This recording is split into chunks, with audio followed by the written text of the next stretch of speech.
गुडघा जमिनीवर टेकवला, चेंडू गेलाय स्क्वेअर लेग सीमारेषेच्या वरून 6 धावांसाठी.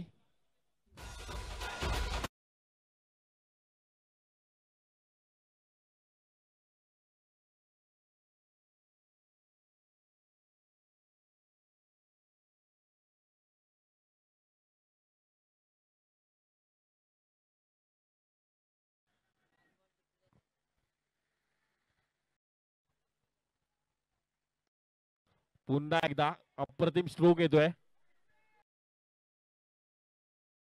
पुन्हा एकदा जबरदस्त आपल्याला पाहायला मिळतोय 6 धावा. थोडासा लेट झालाय. हे स्ट्रोक जर पहिले आले असते मी म्हणालो जसं विराज थोडेसे वरती, मला वाटतं नेक्स्ट मॅच नक्कीच ते वरती येतील फलंदाजीला.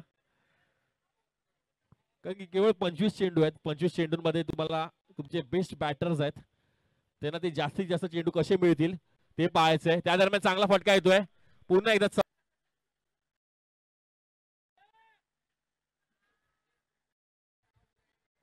शेवटचा एक चेंडू शिल्लक आहे आणि एका चेंडूमध्ये मला वाटतं